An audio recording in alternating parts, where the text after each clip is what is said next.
नमस्कार दोस्तों। तो दोस्तों मैं आज आपके लिए लेके आया हूँ कक्षा 10वीं का गणित प्रश्नावली 3.2 का तीसरा प्रश्न का फर्स्ट प्रश्न।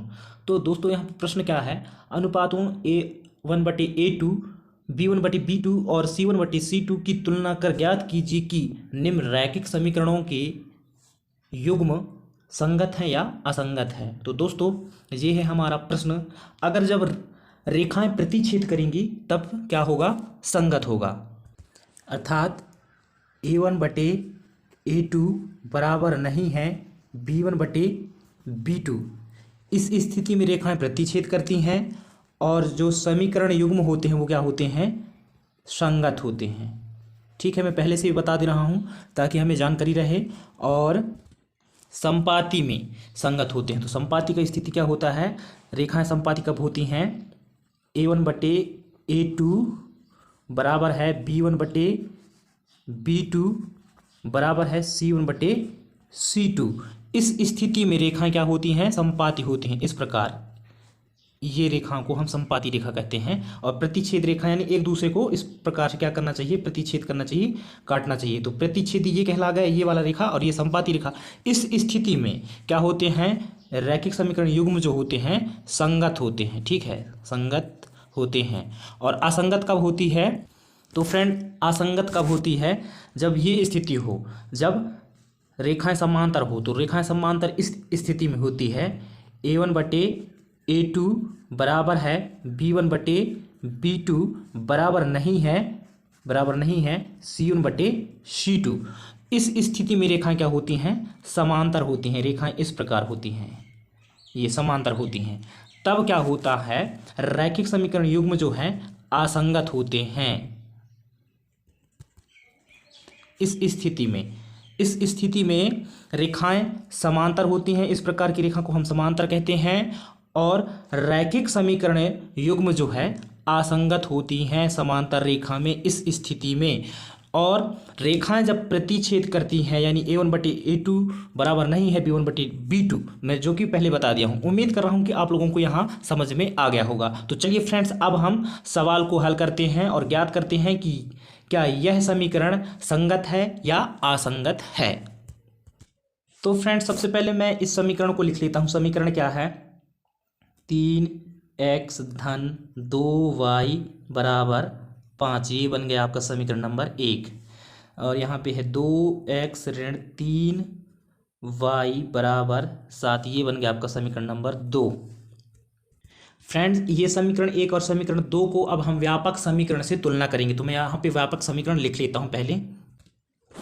तो फ्रेंड्स यहाँ पे मैं व्यापक समीकरण लिख लिया हूँ। हमारा व्यापक समीकरण है A1x plus B1y plus C1 बराबर 0 तथा A2x plus B2y plus C2 बराबर 0 से तुलना करने पर यह है हमारा व्यापक समीकरण। दोस्तों हम इस समीकरण से क्या करेंगे, समीकरण 1 और समीकरण 2 का तुलना करेंगे। तो फ्रेंड्स यहाँ पे हमारा जो है, तो फ्रेंड्स यहाँ पर A1 बराबर क्या हो जाएगा, A1 बराबर हो जाएगा 3। ठीक है, समीकरण 1 से मान रख रहे हैं। A1 B1 C1 का मान समीकरण 1 से रखेंगे। तो देखिए समीकरण 1 में सबसे फर्स्ट में क्या दिया है, 3 दिया है, यानी A1 का मान 3 होगा। और ये A1 के साथ में जो ये x है, उस x को हम समीकरण 1 के साथ में ये वाला x को क्या कर देते हैं, क्रॉस कर देते हैं, ये समझ लीजिए। ठीक है, तो इस प्रकार A1 का मान आ गया 3। और यहाँ पे हम B1 का मान लिखेंगे। तो B1 बराबर हो जाएगा 2y है, तो y बस होगा, ठीक, सॉरी 2 बस होगा। B1 का मान क्या होगा, 2 होगा। इसी प्रकार C1 बराबर क्या हो जाएगा, बराबर क्या है, समीकरण 1 में बराबर है 5, तो यहाँ पे 5 हो गया C1 का मान। इसी प्रकार हम A2 B2 C2 का मान समीकरण नंबर 2 से लिखेंगे। तो A2 बराबर क्या हो जाएगा, समीकरण 2 से A2 का मान हो जाएगा 2 यानी 2।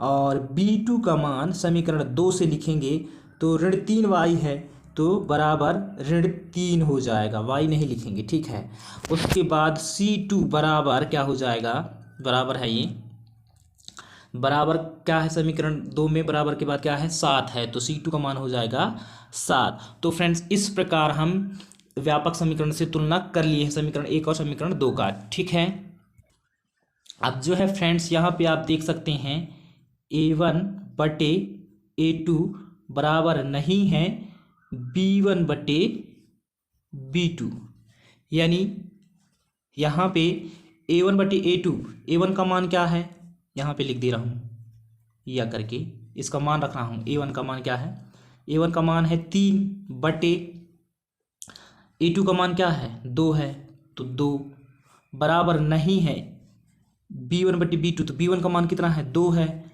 और B2 का मान कितना है देख सकते हैं आप, -3 है, तो -3, यानी 3/2 है यहाँ पे, तो यहाँ 2/3 है। ये दोनों बराबर नहीं है। जब ये दोनों बराबर नहीं है, A1/A2 बराबर नहीं है, यानी रेखाएं क्या होंगी, प्रतिच्छेद करेंगी। अतः रेखा क्या करेंगी, प्रतिच्छेद करेंगी, है ना। तो फ्रेंड्स मैं पहले ही वीडियो की स्टार्टिंग में ही बताया था कि जब रेखाएं प्रतिच्छेद करें, है ना, इस स्थिति में रेखाएं क्या करती हैं, प्रतिच्छेद करती हैं। इस प्रकार होती हैं रेखाएं, है ना, कहीं ना कहीं रेखा एक दूसरे को काटती हैं, प्रतिच्छेद करती हैं। तब रैखिक समीकरण युग्म क्या होता है, संगत होता है। मैं बताया था वीडियो के फर्स्ट में ही। तो यहाँ पे हम लिख सकते हैं रेखाएं प्रतिच्छेदी हैं,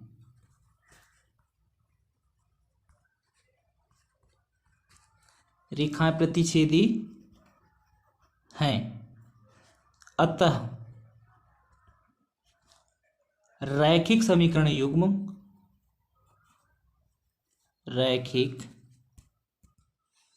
समीकरण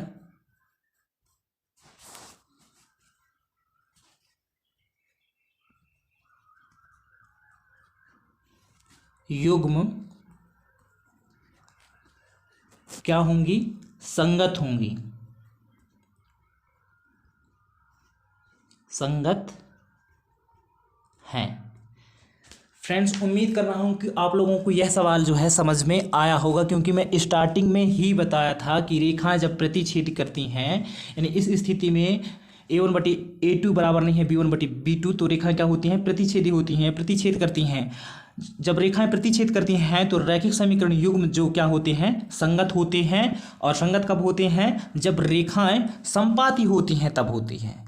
और असंगत कब होती हैं, जब रेखाएं समांतर होती हैं तब होती हैं। लेकिन यहाँ पर रेखाएं इस प्रश्न में क्या है, प्रतिच्छेदी हैं। A1/A2 बराबर नहीं है B1/B2 का, यानी रेखाएं प्रतिच्छेदी हैं। अतः रैखिक समीकरण युग्म जो है क्या है, संगत है।